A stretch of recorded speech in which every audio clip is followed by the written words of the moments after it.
الأهلي فوق الجميع. جملة سمعناها كتير، جملة بتتكرر بقالها سنين، جملة في ناس خدتها بتريقة. لا لا لا، فوق الجميع ده على نفسك يا معلم، وده 90% من الزملكاوية.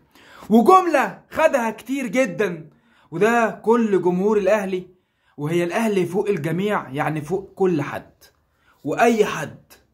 ولكن لما تقول فوق اي حد واي حد، فتلاقي البعض 90% من جمهور الزمالك يقول لك لا لا لا لا لا، كابتن صالح سليم الاسطوره كان بيقول يا معلم، بيقول الاهلي فوق الجميع يعني فوق ولاده.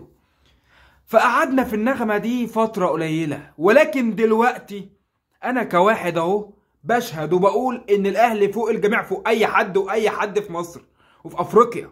شوف يا معلم الموقف او المواقف اللي بيمر بيها إدارة أو بتمر بيها إدارة النادي الأهلي، واللي بيمر بيها إدارة الزمالك، وشوف الموقف هنا واتخاذ إجراءات، والموقف هنا واتخاذ إجراءات. هتلاقي هنا الأهلي لما في حاجة كهربا خصمه يا معلم واخد إجراء قدامه وأعاقبه، ما فيش بقى أطبطب، طبطبة دي مش موجودة في الأهلي. الناحيه التانيه كهربا عندنا في الزمالك يتف على الجمهور ويغلط في المدرب وشتايم ومش عارف ايه وقله ادب، عادي يروح بس المرتضى منصور ابويا ومش الجو اللي انتوا عارفينه ده. تاني برضو مش عارف، تاني اي حد يغلط او اي حد يتعدى الحدود عقاب. فتلاقي ان في اداره قادره انها تحكم وقادره انها تنفذ فعلا الجمل الشهيره بيها، ان الاهلي فوق الجميع، الاهلي خط احمر، اي حاجه الاهلي بيقولها اهلي مبادئ، موجود مبادئ. فالنهارده بتشوف النادي الاهلي يعلن عن عقوبه ضد امام عاشور، وده والله انا ولا فرحان، انا اصلا ما اعرفش ايه السبب لحد دلوقتي. الواحد لسه راجع من شغله عرف الخبر، ولكن اول ما عرفت الخبر جه في دماغي حاجه، لقيت الاهلي بيعاقب امام عاشور، رغم ان لسه اقسم بالله من يومين ممدوح عباس لو تشوفوا التويته بتاعته قال لك يا معلم فتوح اللي قال لك عنده نزله برد ومش موجود في التدريبات، قال لك لا يا معلم ده زي الجن الاحمر. وهدوا يا لعيبه الزمالك على كابتن حسين لبيب او على حسين لبيب اللي بيفتح القميص دوت والسجاره في ايده، واحمد سليمان اللي بيطلع لي مع المزز واللي بيقعد لي مع مزز واللي بيطلع لي في الفضيات، هو ده اللي بيعملوه. فبص هنا يا معلم بيقول لك اهدوا يا لعيبه الزمالك على حسين لبيب وعلى اداره الزمالك. اللعيبه اللي تهدى على الاداره، مش الاداره اللي تهدى على اللعيبه، لا لا لا، اللعيبه اللي تهدى. اصل اللعيبه ممشيه الاداره بالجزمه، ممشياها بالبرطوشه.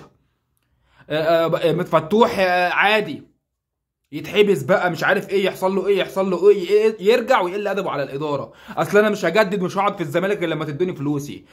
زيزو بقى زيزو اللي عامل فيها الجو الجامد فشخ اللي ملوش فيه، عاوز يا معلم 100 مليون جنيه عشان اقعد لك في الزمالك. بيتنكوا يا معلم على الزمالك، هناك الناحيه التانيه اللي يتنك هيدوله بالجزمه على طول يا معلم. بالسلامه رمضان صبحي، ايه عاوز تمشي، عاوز فلوس، امشي يا عم بالسلامه، غور في داهيه. الاهلي بعد كده بيكتسح افريقيا حرفيا وبقى عالميا. عبد الله السعيد ما في داهيه يا عبد الله يا سعيد، غور في داهيه يا شريف يا كرامي، شوف غور في داهيه. وفي الاخر الاهلي هو الاهلي، بل بالعكس اللعيبه هي اللي خسرت تاريخيا. تخيل هم لو كانوا قعدوا كانوا خدوا كام افريقيا وخدوا فلوس لما في الزمالك بالعكس اللعيب اللي يمشي هو اللي بيكسب. اللعيب بيتنك والله العظيم، لقى نادي لقطه ونادي اداره لقطه، اللي هو انت كلاعب في الزمالك امسك اي حاجه على الاداره او امشي مصالحي جوه، هاخد فلوس والدنيا تمام. مفيش فلوس همشي. لكن في الاهلي تلاقي اللعيب يا معلم هو اللي بيتنازل علشان يقعد في الاهلي ويلعب في الاهلي. فرق كبير، والواحد مهما يقعد يتكلم، هنقعد نتكلم لبكره الصبح، الكلام مش هيخلص، بس عشان مدة الفيديو ما تقعدش كتير. ولكن في النهاية زي ما بدأتها بالاهلي فوق الجميع، فالاهلي فوق الجميع حرفيا فوق اي حد يا معلم. ده فعلا ادارة قادرة انها تقول احنا نادي المبادئ وبننفذ مبادئ الاهلي. وكفاية عظمة لحد كده، ولا عزاء لو سلسلة ولا فتح القميص والادارة المتخاذلة، او النادي اللي الحقيقة ملعون باداراته على مر تاريخه. سلام.